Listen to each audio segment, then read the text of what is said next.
I'm about to turn this Taiwan-China air activity into a fresh, creator-driven take you can actually use on YouTube. I'm not just retelling the news, I'm thinking out loud, connecting dots, and offering my own take on what's really going on beneath the headlines. Let's dive in. What's happening in plain terms? For a stretch from late February to early March, Taiwan tracked a flurry of Chinese military aircraft near its airspace.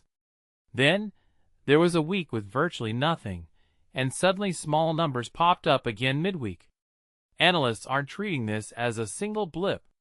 They're asking, is this tied to Beijing's political calendar, to a shift in training strategies, or to bigger games aimed at signaling to Washington ahead of international visits and diplomacy swings? Personally, I think the core drama isn't just about the planes. It's about posture, signaling, and how both sides calibrate risk in a world where incentives often pull in opposite directions. What makes this really interesting is how long-running patterns, military training cycles, domestic political calendars, and diplomacy with the U.S.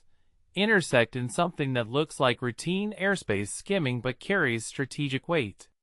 If you take a step back, you can see a larger pattern, the way a regional power tests thresholds while avoiding open confrontation unless it's absolutely necessary. First big idea: the timing and its possible link to China's domestic and foreign agenda.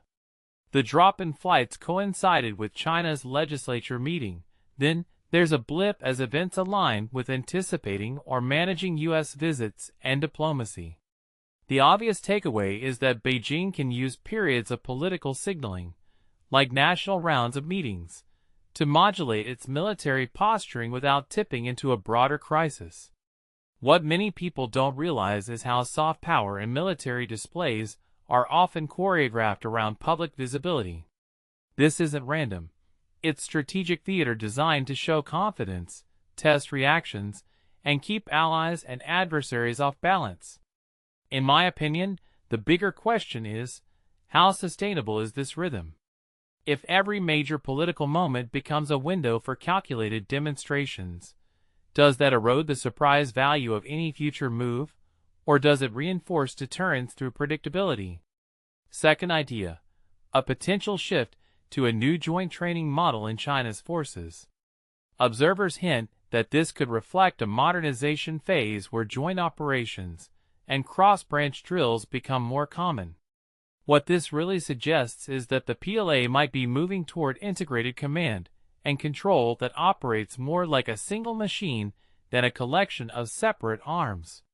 My interpretation: the goal isn't just more flights, it's more efficient, believable capabilities, able to threaten, deter, or overwhelm with coordinated force. The risk, though, is that more visible joint training could raise friction points, miscommunication, miscalculation, or escalation if a drill is interpreted as real intent. A detail I find fascinating is how modernization narratives can mask the slow growth of risk tolerance. As drills become more professional, the boundary between exercise and aggression can blur in the eyes of the observers. Third idea: the ongoing near-daily activity around Taiwan versus the signaled reduction. Taiwan's defense posture hasn't shifted despite the drop in flights, and the Navy's activity remains robust in nearby waters. What this tells me is, deterrence works most when threats are credible but not constant. The continuity of posture matters as much as the tempo of incursions. In my view, the takeaway is that steadiness and preparedness can be more powerful than dramatic spikes. People often miss how a steady, predictable stance can create strategic ambiguity, enough to keep a second-guessing mind in Washington and Taipei, without provoking an overt crisis that spirals out of control.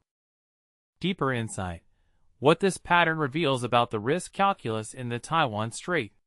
If Beijing is testing responses during political milestones, while also pacing training, we're looking at a multi-layered strategy. Signal, train, observe. The broader trend may be that great power competition is becoming less about one dramatic stunt and more about a sustained, adaptable tempo. That means observers should watch not just how many planes, but how the response strategy evolves.